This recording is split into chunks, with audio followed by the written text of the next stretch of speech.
Hello friends, આજે હું તમારા માટે લઈને આવી છું મસ્ત મજાના 3 ઊંધિયાની અલગ અલગ રેસીપી.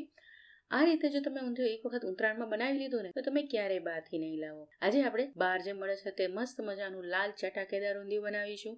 સાથે કાઠિયાવાડી ભરેલું ઊંધિયું પણ બનાવીશું. અને જો સુરતનું ઊંધિયું એક વખત ના બનાવ્યું હોય તો આ રીતે ચોક્કસથી સુરતનું ઊંધિયું કુકરમાં બનાવજો, ફટાફટ બની જશે. તો ચાલો આજે જોઈ લઈએ મસ્ત મજાના 3 અલગ અલગ રીતે ઊંધિયાની રેસીપી. તો પહેલાં આપણે બનાવીશું મસ્ત મજાનું અને બહારથી આપણે લાવીએ છીએ તેવું જ ઊંધિયું, સરસ મજાનું લાલ ચટાકેદાર.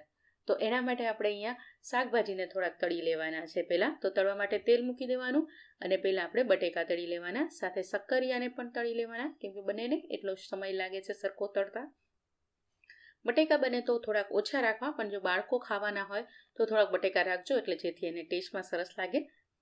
બટેકા અને શાકભાજી તમને જોઈએ એટલું તમે ઉમેરી શકો છો. બટેકાને અહીંયા 60 થી 70% જેટલા ચડવા દેવાના અને પછી આપણે એને લઈ લેવાના, નિતારી લેવાના બહાર. આ રીતે આપણે બીજા શાકભાજી પણ તળી લેવાના છે. તો મેં અહીંયા રતાળું લઈ લીધું છે. સાથે આવી રીતે રવૈયા લેવાના અને આવી રીતે 2 કટકા કરીને અંદર ઉમેરી દેવાના. આખા ડીટીયા સાથે જ ઉમેરી દેવાના છે. તો મેં અહીંયા 4 જ લીધા છે. તમારે જોઈએ એટલું શાક લઈ લેવું. અહીંયા શાક મેં કેટલું લીધું છે એ નીચે હું ડિસ્ક્રિપ્શન બોક્સમાં લિસ્ટ આપી દઈશ, ત્યાંથી તમે એને જોઈ શકો છો. તો શાક તમે જોઈ શકો છો આપણું તળાઈને તૈયાર થઈ ગયું છે. બધા જ શાક આપણે 60 થી 70% જ ચડવા દેવાના છે. એનાથી વધારે આપણે નથી ચડવા દેવાના, કેમ કે હજુ આપણે એને આગળ બાફશું તો એને પછી ઓવરકુક થઈ જશે અને પેસ્ટ થઈ જશે. હવે આપણે આમાં દાણા પણ તળી લઈએ. તો થોડાક વટાણા લીધા છે, થોડીક તુવેર લીધી છે અને લીલા ચણા પણ લીધા છે. અહીંયા લીલા ચણા તમારે ઉમેરવા હોય તો ઉમેરવાના, નહીં તો સ્કીપ કરી દેવાના છે. 1 થી 2 મિનિટ ચડી જાય પછી એમાં પાપડી ઉમેરી દેવાની છે. અહીંયા ઊંધિયામાં મોસ્ટ ઓફ પાપડી અને લીલા દાણાવાળું જ વધારે હોય છે અને કંદમૂળ વધારે હોય છે, જેમ કે શક્કરિયું છે, કાચું કેળું થઈ ગયું છે, પછી રતાળું થઈ ગયું છે, સુરણ થઈ ગયું છે. આમાં જેટલું તમને ગમે ને એટલી વસ્તુ તમે અંદર લઈ શકો છો. તો અહીંયા દાણાને પણ આપણે આવી રીતે 4 થી 5 મિનિટ કે પછી 50 થી 60% ચડી જાય ને એટલું જ એને ચડવા દેવાનું અને પછી પાછું નિતારીને એને લઈ લેવાનું છે. તો આ બધા જ દાણા તળાઈ ગયા છે, તો નિતારીને હું એ જ પ્લેટમાં બધું મિક્સ કરી દઉં છું. હવે જે આપણે તળેલું હતું તે જ તેલ લેવાનું, જેથી ટેસ્ટ સરસ આવે. કે પછી તમે મુઠિયા તળ્યા હોય ને એ તેલ લેજો, એનો ટેસ્ટ સરસ આવશે. પછી તેમાં તમાલપત્ર ઉમેરી દેવાના, સૂકા મરચાં ઉમેરી દેવાના, વરિયાળી ઉમેરી દેવાની છે, અજમો ઉમેરી દેવાનો છે. વરિયાળી અજમો ના ઉમેરવો હોય તો સ્કીપ પણ કરી શકાય છે. અને 1 મોટી ચમચી આદુ મરચાંની પેસ્ટ ઉમેરવાની અને થોડુંક લીલું લસણ ઉમેરી દેવાનું. લીલું લસણ ખાસ ઉમેરજો, સરસ મજાનો ટેસ્ટ આવે છે. તો લીલું લસણને આપણે 1 થી 2 મિનિટ સાતળી લેવાનું અને જો ના ખાવું હોય તો પછી સ્કીપ કરી દેવાનું. પછી એમાં 3 મીડિયમ સાઇઝના ટમેટાં લેવાના અને મિક્સરમાં પીસીને એમાં ઉમેરી દેવાના છે અને સરસ મજાનું પહેલાં એને મિક્સ કરી દેવાનું અને 2 થી 3 મિનિટ પહેલાં મીડિયમ ગેસ ઉપર ચડવા દેવાનું. હવે એટલું ખાટું થઈ જાય એટલે આમાં આપણે લઢવાણી મરચાં ઉમેરી દેવાના છે અને આવી રીતે મોળા મરચાં પણ ઉમેરી દેવાના છે. જો તમે મરચાં ના ઉમેરવા હોય તો તમે સ્કીપ પણ કરી શકો છો. અને મેં તળ્યા નથી, એમને ધોઈને લૂછીનામાં ઉમેરી દીધા છે. હવે હળદર ઉમેરી દેવાની છે. સાથે આપણે આમાં કાશ્મીરી લાલ મરચું ઉમેરવાનું છે. જો તમારી પાસે કાશ્મીરી લાલ મરચું ના હોય તો રેગ્યુલર જે મરચું ખાતા હોય એ ઉમેરી દેવાનું અને ચપટી એક લાલ કલર ઉમેરી દેજો, જેથી સરસ મજાનો ઊંધિયાનો બાર જેવો કલર આવે. ધાણા જીરું પાવડર, ગરમ મસાલો કે ઊંધિયાનો મસાલો તમારા ઘરમાં હોય એ ઉમેરી દેવું અને મીઠું ઉમેરી દેવું. આ બધી વસ્તુ ઉમેરીને પછી આપણે સ્લો ટુ મીડિયમ ફ્લેમ ઉપર સરસ મજાનું તેલ છૂટું પડે ને ત્યાં સુધી એને પકાવવાનું છે. તો આવું સરસ તેલ છૂટું પડી જાય ત્યાં સુધી પકાવતું રહેવાનું, જેથી ટમેટાની ગ્રેવી આપણી કાચી ન રહે. અને પછી એમાં આપણે ભરવાનો જે મસાલો હોય, શાક ભરવાનો મસાલો, તે ઉમેરી દેવાનું. તેની લિંક હું નીચે ડિસ્ક્રિપ્શન બોક્સમાં આપી દઈશ, ત્યાંથી તમે જોઈ શકો છો. અથવા તો વિડીયોમાં પાછળ પણ મેં એક બીજો ભરવાનો મસાલો બનાવ્યો છે, એ પણ તમે ઉમેરી શકો છો. આ મસાલો તમે 3 મહિના સુધી સ્ટોર પણ કરી શકો છો, તો આ મસાલો પણ લઈ શકો છો અને તે પણ લઈ શકો છો. પછી જે શાકભાજી આપણે તળીને રાખ્યા એ ઉમેરી દેવાના છે. અહીંયા શાક તમને ઘરમાં જે ભાવતા હોય અને જે અવેલેબલ હોય તે લઈ શકો છો, અથવા તો કોઈ એક વાટકીનું માપ લઈને એ બધા શાક લઈ લેવાના. એક સરખા વાટકી જેટલા માપના લઈ લેવાના શાક, એટલે ઊંધિયું સરસ મજાનું બનશે. હવે મસાલા સાથે આ શાકને આપણે 2 થી 3 મિનિટ આવી રીતે ધીમા ગેસ ઉપર ફેરવતા પકાવવાનું. પછી અંદર ગરમ પાણી ઉમેરવાનું. હંમેશા શાકમાં જ્યારે પણ વચ્ચે પાણી ઉમેરો તો ગરમ પાણી જ ઉમેરવાનું, અને થોડું થોડું પાણી ઉમેરતા જવાનું અને મિક્સ કરતું જવાનું. હવે તમારે ગ્રેવી કેટલી કરવી ને એ પ્રમાણે પાણી ઉમેરવાનું. હું અહીંયા મીડિયમ ગ્રેવી જ કરવાની છું, કેમ કે હજુ આપણે આમાં ચડવા દઈશું તો આ બધું પાણી પીવાઈ જશે અને મીડિયમ ઘાટું થશે. પણ જો થોડુંક હજુ ગ્રેવીવાળું વધારે શાક કરવું હોય તો અત્યારે ગરમ પાણી ઉમેરી શકો છો. ઇવન ઊંધિયું છેલ્લે થઈ ગયા પછી તમને એવું લાગે કે હવે આ ડ્રાય થઈ ગયું છે શાક, કે પછી તમે વહેલા સવારના ઊંધિયું બનાવી લીધું અને બપોરમાં તમને એવું લાગે કે આ ડ્રાય થઈ ગયું છે શાક, તો તમારે ગરમ પાણી ઉમેરીને 3 થી 4 મિનિટ ઢાંકીને એને ચડવા દેવાનું, એટલે સરસ મજાનું ઊંધિયું ગરમ થઈ જશે. હવે ઉપર થોડીક ખાંડ ઉમેરી દેવાની છે અને ઢાંકીને આપણે 10 મિનિટ સુધી ધીમા ગેસ ઉપર ચડવા દેવાનું. જેમ કે આમાં આપણે ભરેલો મસાલો ઉમેર્યો છે તો નીચે એ તળિયા ઉપર બેસશે, એટલે 3 થી 4 મિનિટ થાય એટલે એક વખત આવી રીતે હલાવી લેવું. નહીં તો જે ભરવાના મસાલામાં આપણે સિંગદાણા અને જે ઉમેરવું હોય છે ને ચણાનો લોટ નહીં, તેથી એ નીચે ચોંટવા માંડે છે. તો એને સરસ મજાનું હલાવતું રહેવાનું 2 થી 3 મિનિટે અને પાછું ઢાંકીને એને ચડવા દેવાનું. તો આવી રીતે હલાવી લેવાનું. પાછું પાણીની જરૂર હોય તો ગરમ પાણી ઉમેરીને પાછું ઢાંકીને એને ચડવા દેવાનું. તો તમે જોઈ શકો છો 10 મિનિટ થઈ ગઈ છે અને મસ્ત મજાનું આપણું ઊંધિયું બનીને તૈયાર થઈ ગયું છે. ના હજી નથી ઊંધિયું થયું, હજુ આપણે એને ચડવા દેવાનું છે. તો મૂઠિયા ઉમેરી દેવાના અને ધ્યાન રાખવાનું કે પાણી અંદર છે કે નહીં તો પછી મૂઠિયા બધું તેલ પી જશે. એટલે અંદર ચોક્કસ ધ્યાન રાખવાનું કે પાણી હોવું જોઈએ જ્યારે પણ મૂઠિયા ઉમેરો ત્યારે.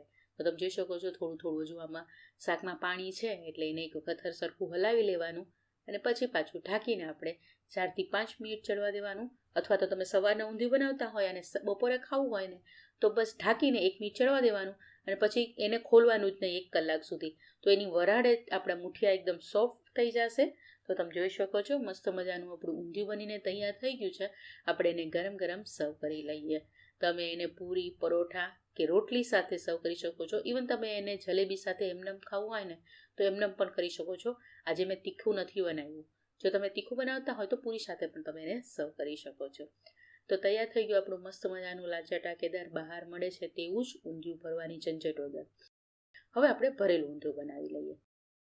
તો ભરેલું ઊંધિયું માટે સિંગદાણા શેકી લેવાના અને એને અધકચરા પીસી લેવાના, સાથે ચણાનો લોટ શેકેલો લઈ લેવાનો, પછી થોડાક તલ શેકેલા લઈ લેવાના છે અને અહીંયા વરિયાળી થોડીક લઈ લેવાની, સાથે આપણે ટોપરાનું ખમણ લઈ લેવાનું, સૂકું હોય તો સૂકું ને તાજું હોય તો તાજું, ધાણા જીરું પાવડર, લાલ મરચું પાવડર, લાલ મરચું અહીંયા કાશ્મીરી લીધું છે મેં, થોડીક હળદર 1/4 ચમચી જેટલી અને ગરમ મસાલો ઉમેરી દેવાનો છે. સાથે આમાં ખાંડ ઉમેરી દેવાની, મીઠું ઉમેરી દેવાનું, લીંબુનો રસ ઉમેરી દેવાનો, સાથે અહીંયા 2 થી 3 ચમચી જેટલું તેલનું મોણ ઉમેરી દેવાનું જો ઇન્સ્ટન્ટ બનાવતા હોય તો, અને કોથમીર ઉમેરી દેવાની છે સરસ મજાની, અને લીલું લસણ ઉમેરી દેવાનું. લીલું લસણ જો ખાતા હોય તો ઉમેરવું, ને તો સ્કીપ કરી દેવું. હવે આ બધી વસ્તુને આપણે પહેલાં મિક્સ કરી દેવાની છે. અત્યારે આપણે ઇન્સ્ટન્ટ મસાલો બનાવી રહ્યા છીએ, તો આ રીતે મિક્સ કરીને પછી થોડુંક પાણી ઉમેરીને લોટ બંધાય ને એ રીતે બાંધી લેવાનું. આપણે એટલું મિક્સ કરવું છે. જો તમારે પાણીની જગ્યાએ તેલ ઉમેરવું હોય ને તો તેલ પણ ઉમેરી શકો છો. તો તમે જોઈ શકો છો મસ્ત મજાનું બંધાઈ ગયું છે. તો હવે ટેસ્ટ કરી લેવો, કોઈ વસ્તુ ઓછી લાગતી હોય તો સરસ મજાનો આપણો મસાલો થઈ ગયો છે. તો આપણે એને ભરી લઈએ. તો મેં અહીંયા આવડી સાઇઝના બટેકા લીધા છે. તમે જેટલી સાઇઝના રવૈયા લેતા હોય ને એ સાઇઝના જ બટેકા લેવાના. અહીંયા ખાસ મિની બટેકી હોય ને તો મિની બટેકી લેવાની અને એને આવી રીતે ભરી લેવાની. સાથે રવૈયા હોય તો રવૈયા, કે આવી રીતે નાના રીંગણા લીધા હોય તો નાના રીંગણા, જે પણ તમને ભરવું હોય એ બધી વસ્તુ તમે અત્યારે લઈ લેવાની અને આવી રીતે એને ભરી લેવાની. મેં આજે બટેકા, રીંગણા અને મરચાં લીધા છે, લાલ અને લીલા મરચાં લીધા છે. તમને જે વસ્તુ ભાવતી હોય એ બધી ભરીને તૈયાર કરી લેવાની. તો તમે જોઈ શકો છો આ સરસ મજાનું ભરાઈને તૈયાર થઈ ગયું છે. હવે કુકર લઈ લેવાનું અને મેં આજે જે મેથીના મૂઠિયા બનાવ્યા છે તેનું જ તેલ અત્યારે વાપર્યું છે. તમારે જો મેથીના મૂઠિયા કઈ રીતે બનાવવા હોય એ જોવું હોય તો વિડીયોના લાસ્ટમાં હું તમને બતાવી દઈશ તમે કઈ રીતે બનાવી શકો. તો 2 ચમચા જેટલું તેલ ગરમ કરવા મૂક્યું છે. તેલ ગરમ થઈ જાય એટલે 1 વાટકી વટાણા લઈ લેવાના, 1 વાટકી તુવેર લઈ લેવાની છે, સાથે 1 વાટકી પાપડી લઈ લેવાની ને 1 વાટકી સુરતી જે તંદાણાવાળી પાપડી આવે છે ને 1 વાટકી વાલોર જેવી પાપડી આવે છે તે. પાપડી અહીંયા તમને જેટલું ભાવે એટલું લેવાનું. આગળ પણ કીધું એમ ઊંધિયામાં મોસ્ટ ઓફ લીલું શાકભાજી એટલે કે દાણાવાળા શાક હોય તે જ ઉમેરવામાં આવે છે. તો હવે હળદર ઉમેરી દેવાની. સાથે મેં સૂરણ લીધું હતું તો સૂરણ ઉમેરી દીધું છે. આમાં મેં રતાળું નથી ઉમેર્યું અને શક્કરિયું ઉમેરી દીધું છે.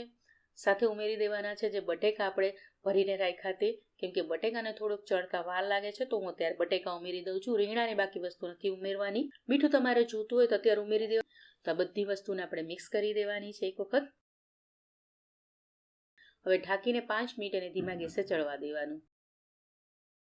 5 મિનિટ થઈ જાય એટલે આપણું શાક થોડા સોફ્ટ થઈ ગયા હશે. ચડ્યા નહીં હોય પણ થોડા સોફ્ટ થઈ ગયા હશે. તો એક વખત એને હલાવી લેવાનું. હલાવી લીધા પછી આપણે એમાં પાણી ઉમેરવાનું છે. તો શાકને ચડવા જોઈએ કે પછી ગ્રેવી જોઈતી હોય તમારે એટલું પાણી ઉમેરવાનું. હવે બટેકાને અહીંયા વચ્ચે ઉમેરી દેવાના જેથી એ સરસ મજાના ચડી શકે.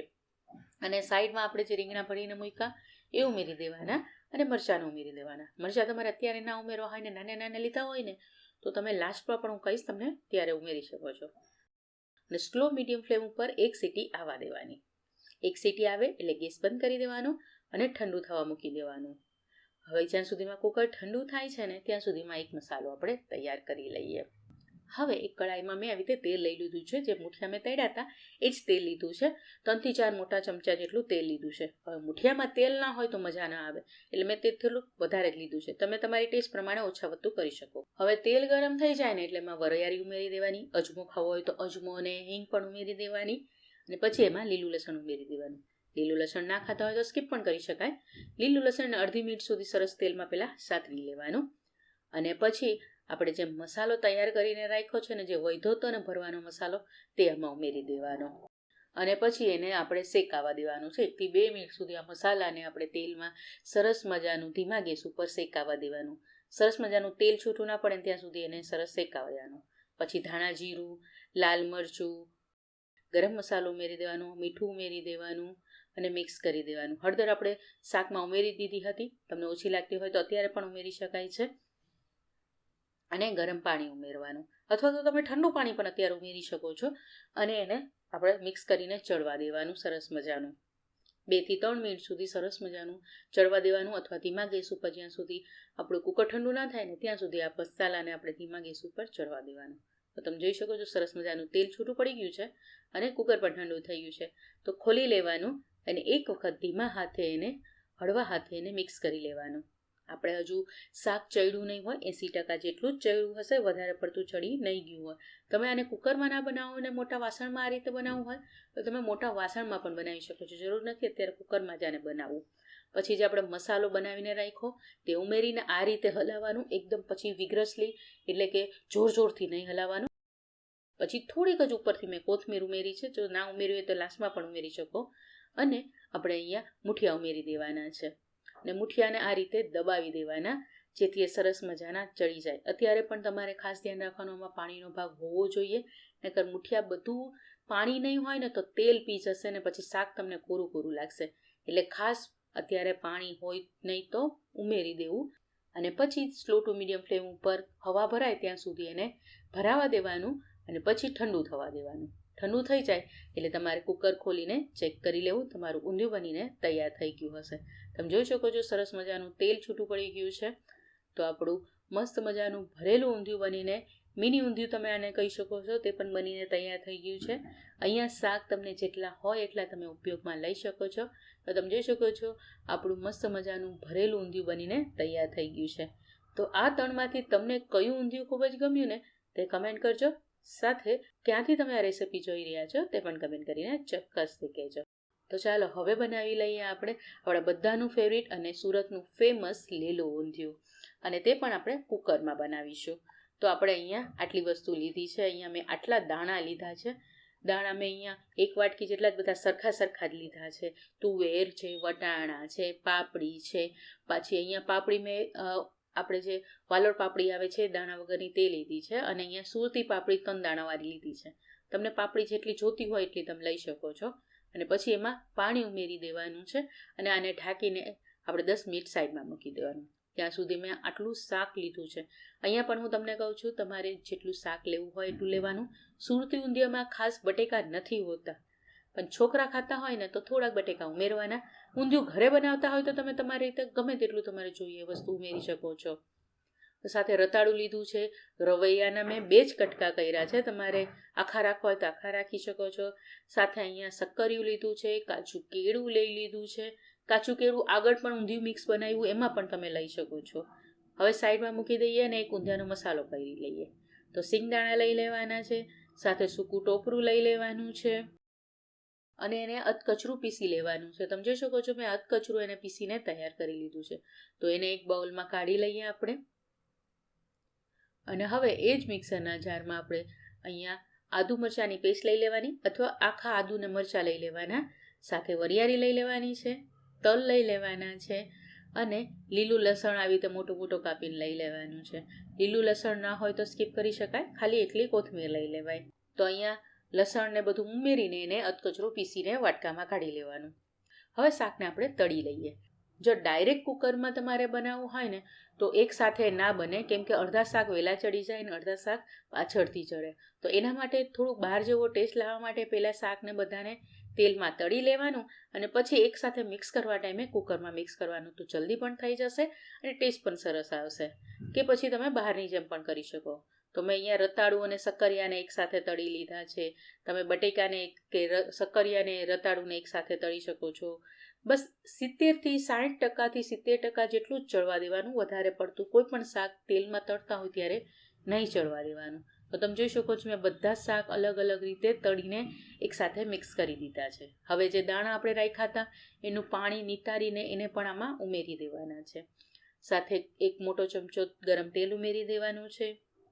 પછી આપણે જે લીલો મસાલો કરીને રાખ્યો એ ઉમેરી દેવાનું અને સિંગદાણાને આપણે ટોપરું કરીને રાખ્યું એ ઉમેરી દેવાનું. લાલ મરચું, કિસમિસ ઉમેરી દેવાની, સાથે અહીંયા ડ્રાયફ્રૂટ કાજુ બદામ ઉમેરવા હોય તો એ ઉમેરી દેવાના, ખાંડ ઉમેરી દેવાની, ધાણા જીરું ઉમેરી દેવાનું, હળદર ઉમેરી દેવાની અને ઊંધિયાનો મસાલો તમારી પાસે હોય તો એ, નહીંતર ગરમ મસાલો ઉમેરી દેવાનો અને અંદર સરસ મિક્સ કરી લેવાનું. લાલ મરચું ના ઉમેરવું હોય તો સ્કીપ કરી દેવાય, પણ હળદર સાથે થોડુંક લાલ મરચું ઉમેરો ને તો સરસ ટેસ્ટ આવે છે. તો લાસ્ટમાં આપણે મીઠું ઉમેરી દેવાનું અને મિક્સ કરીને સાઈડમાં મૂકવાનું. પછી તેલ મૂકી દેવાનું ગરમ કરવા, જેટલું જોઈતું હોય એટલું. એમાં અજમો ઉમેરી દેવાનો, વરિયાળી જોઈતી હોય તો વરિયાળી પણ ઉમેરી દેવાની અને હિંગ ઉમેરી દેવાની. અને હિંગ ઉમેરીને પછી એમાં આપણે શાક જે તૈયાર કરી રાખ્યું એ ઉમેરી દેવાનું છે. ગેસ હવે એકદમ ધીમો કરી દેજો જેથી નીચે ચોટે નહીં. અને એક વખત એકદમ હળવા હાથે આને મિક્સ કરી લેવાનું પહેલાં. તો ઊંધિયું સરસ મિક્સ થઈ ગયું છે. હવે જે વાસણમાં આપણે બધું મિક્સ કર્યું હતું એમાં 200 થી 250 ml જેટલું પાણી ઉમેરી દેવાનું અને કુકરમાં ઉમેરી દેવાનું અને પછી એને આ રીતે હલાવવાનું, વધારે પડતું હલાવવાનું નહીં. અને ઉપરથી મૂઠિયા ઉમેરી દેવાના છે. મૂઠિયા ઉમેરી દીધા પછી આપણે એને ઢાંકી દેવાના છે. જેથી ખાસ ધ્યાન રાખજો, અહીંયા પણ તમને કહું છું ખાસ ધ્યાન રાખજો, પાણી રાખજો નહીં તો તેલ બધું પી જશે મૂઠિયા. તો હવે સ્લો ફ્લેમ ઉપર આપણે એકદમ ધીમા ગેસે એક સીટી વગાડવાની છે અને પછી ઠંડુ થઈ જાય કુકર એટલે આરામથી એને ખોલી લેવાનું અને આપણું સુરતી ઊંધિયું બનીને તૈયાર થઈ ગયું છે. તમે જોઈ શકો છો મસ્ત મજાનું ઊંધિયું બની ગયું છે. ઉપર કોથમીરથી ગાર્નિશ કરીને એને એક હાથે હળવા હાથે મિક્સ કરીને એને ગરમ ગરમ સર્વ કરવાનું. અહીંયા બધા જ ઊંધિયા મેં બહાર જેવા મળે છે તેવા જ મીડિયમ થીકવાળા બનાવ્યા છે. તમારે ઢીલું કરવું હોય તો ગરમ પાણી ગમે ત્યારે ઉમેરી દેવું. અને હવે મૂઠિયા બનાવી લઈએ. તો 2 વાટકી જેટલી અહીંયા ઝીણી સમારેલી મેં મેથી લઈ લીધી છે અને થોડીક આપણે કોથમીર લેવાની છે અહીંયા. અને ઉપમાં 1 વાટકી જેટલો રોટલીનો લોટ તમારી પાસે હોય તો એ, નહીંતર ભાખરીનો સેજ કરકરો લોટ હોય ને તો ભાખરીનો કરકરો લોટ લેજો, એનાથી સરસ મૂઠિયા થાય છે. અને 1 વાટકી ચણાના લોટ લઈ લેવાનો. હવે આમાં થોડાક મસાલા કરી લઈએ. તો પહેલાં મીઠું, ધાણા જીરું, લાલ મરચું, હળદર, ગરમ મસાલો, લીંબુનો રસ, ખાંડ, વરિયાળી, તલ, 2 મોટી ચમચી જેટલું મોણ ઉમેરી દીધું છે. અને હવે આ બધી વસ્તુને પહેલાં હાથેથી મિક્સ કરી દઈએ. અહીંયા ખાસ ધ્યાન રાખવાનું, અડધો ચણાનો લોટ ને અડધો રોટલીનો લોટ લેશો ને તમારા મૂઠિયા ક્યારેય ચીકણા નહીં બને ને તમને ખાવામાં ખૂબ જ મજા આવશે અને કાચા પણ નહીં રહે. પછી આ રીતે મિક્સ કરી દેવાનું ને થોડું થોડું પાણી નાખીને આપણે એકદમ કઠણ લોટ બાંધવાનો છે. અને અહીંયા મેથીનું પ્રમાણ ડબલ જ રાખજો. લોટ લ્યો એટલી જ તમારે મેથી લેવાની. 2 વાટકી લોટ લીધો હતો તો 2 વાટકી મેં મેથી લીધી છે. પછી થોડુંક તેલ લગાવીને સરસ લીસો લોટ કરી લેવાનો અને એમાંથી આપણે મૂઠિયા વાળી લેવાના. તો મૂઠિયા પણ બનાવતી વખતે ખાસ ધ્યાન રાખવાનું, જો તમારે એમનેમ તળેલા મૂઠિયા ખાવા હોય તો થોડીક મોટી સાઇઝ કરવી અને ઊંધિયામાં નાખવા હોય તો નાની સાઇઝ ના કરવાના, કેમ કે એ પાછું પાણી પીસે તો ડબલ સાઇઝના ફૂલાઈ જશે. તો તમારે ખાસ ધ્યાન રાખવાનું, નાના નાના મૂઠિયા કરી લેવાના અને પછી તેલ ગરમ કરવા મૂકી દેવાનું અને આપણે મૂઠિયાને તળી લેવાના છે. તળવામાં ખાસ ધ્યાન રાખવાનું, ગેસ મીડિયમ જ રાખવાનો, ફૂલ પણ નહીં કરવાનો અને ધીમો પણ નહીં રાખવાનો. ધીમો કરશો તો તેલ પી જશે અને ફૂલ કરશો તો કાચા રહેશે. તો મીડિયમ ગેસ ઉપર આપણે એને તળી લેવાના છે અને એકદમ ગોલ્ડન કલરના થઈ જાય ને ત્યાં સુધી આપણે એને તળી લેવાના. આપણે અહીંયા સોડાનો ઉપયોગ નથી કર્યો. સોડા વગર જ એકદમ સરસ ક્રિસ્પી બને છે. તો આપણા મૂઠિયા બનીને તૈયાર થઈ ગયા છે. તો તૈયાર છે આપણા 3 અલગ અલગ રીતના ઊંધિયા. તમને આમાંથી રીત કઈ ગમી તે મને કમેન્ટ કરીને ચોક્કસથી કહેજો. અને આ ઉત્તરાયણમાં તમે કઈ રીતે ઊંધિયું બનાવવાના છો તે પણ મને કમેન્ટ કરીને ચોક્કસથી કહેજો. તો તમે એન્જોય કરો આ શિયાળામાં મસ્ત મજાના ઊંધિયા. અને હા, ત્યાં સુધી વિડીયોને લાઇક શેર કરી દેજો. ચેનલને સબસ્ક્રાઇબ ના કરી દો તો સબસ્ક્રાઇબ કરી લેજો. આપણે મળીશું નેક્સ્ટ રેસીપી સાથે. ત્યાં સુધી આવજો, બાય બાય, થેન્ક યુ અને જય શ્રી કૃષ્ણ.